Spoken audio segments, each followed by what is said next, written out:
Hello everyone, I'm Dragons After Dark, and today we're taking a look at Nibbles and Mischief, the two pets you can get as part of the Hallow's End pack. We'll be going over their sources, moves, and stats, but before we get into that, let's go over the details of the Hallow's End pack.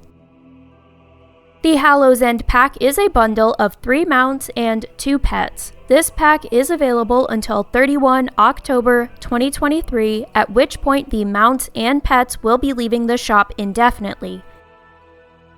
Indefinitely, in this case, likely means for an unspecified amount of time, which could point toward the pets coming up on the trading post or as Prime Gaming loot. There isn't a specific time listed for when the pack will end.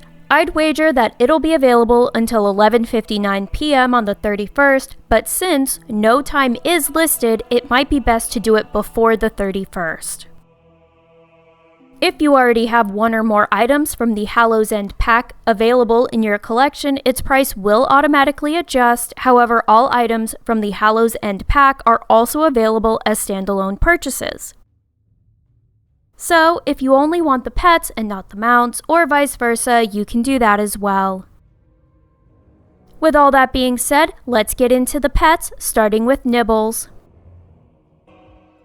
Before it was added to the Hallow's End pack, this pet was part of the purchase of the Physical Legions Collector's Edition or the Legion Digital Deluxe Edition. Eventually, it was added to the in-game shop as a standalone purchase. Nibbles' flavor text reads, "This young stalker was easily swayed from Sargeras' grasp by a handful of magical mini treats." Nibbles isn't in too many strategies on Zufus, which is fairly normal for collector's editions / shop pets. Because Nibbles' moveset can be used in a few different scenarios, there are quite a few different pets you can substitute it with. The 2 moves Nibbles has that don't have a one-to-one substitute or something similar are Howl and Consume Magic.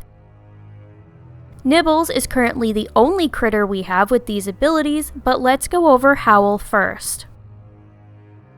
Howl would have been great if Nibbles had a nice ability to pair it with. However, Bone Bite and Bite in most cases aren't great moves to pair with Howl. This is because you'll do the same damage across 2 rounds if you use Howl, then Bite, or just Bite twice. Same for Bone Bite. This is because they are static damage abilities with no cooldowns. There's an argument to be made that even variable damage abilities with no cooldowns like Chomp aren't great when paired with Howl, or similarly Roar of the Dead, because you could still roll the same damage across 2 Chomps. You could pair it with Drain Power, but there are better critter pets with magic abilities.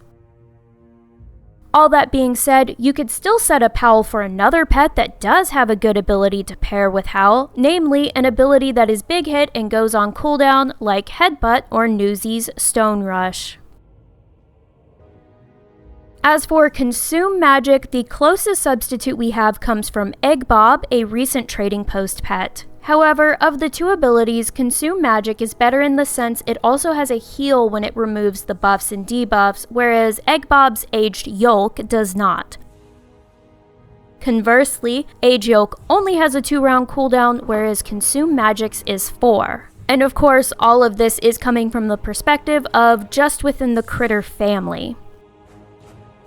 Other than these 2 abilities, there's nothing spectacular about Nibbles that can't be replicated on other pets with similar or the same abilities. As for Nibbles' stats compared to the power creep we've seen in recent years, they are average at 1400 health, 289 power, and 289 speed. When looking at this compared to their abilities, you'd probably want more speed to make Phase Shift and Drain Power more effective.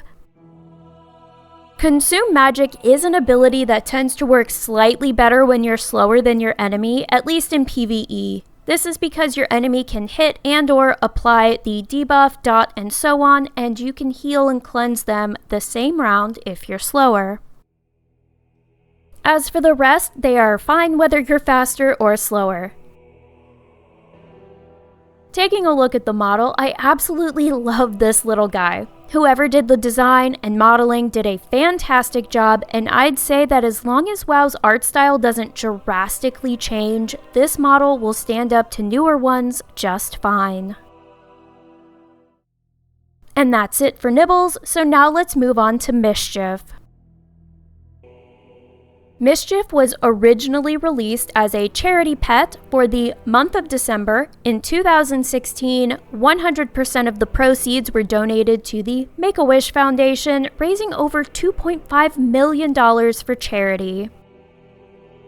Mischief's flavor text reads, "This ferocious feline followed the fell forces into Azeroth during the Legion's return." They aren't in too many strategies on Zufus despite having a decently cohesive moveset. This can likely be attributed to it being a shop pet, but also because there are easier pets to get in-game that will give you similar results.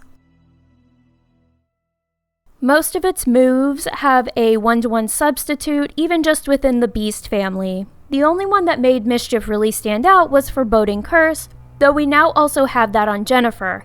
Out of the two, though, Mischief has the better moveset. Honestly, the only thing that makes Mischief stand out is the combo of Foreboding Curse, Fell Immolate, then Pounce if you happen to be faster.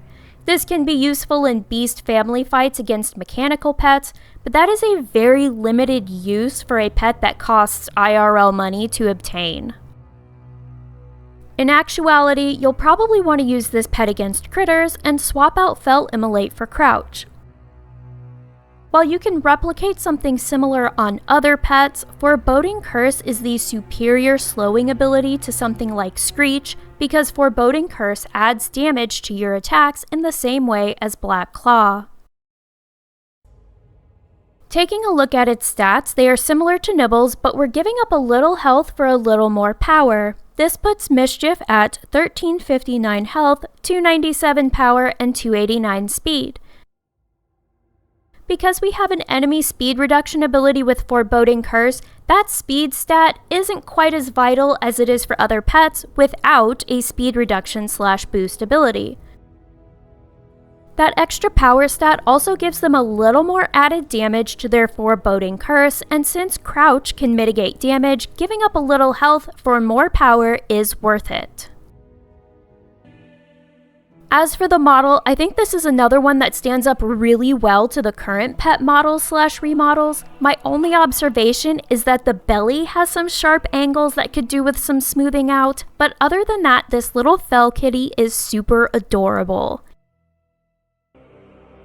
And that's it for Mischief. For both of these pets, I'm leaning towards them being more collector's pets as opposed to super useful battle pets. Both of them can mostly be replicated by other pets in-game, with only an ability or two that sets them apart to be useful in niche situations.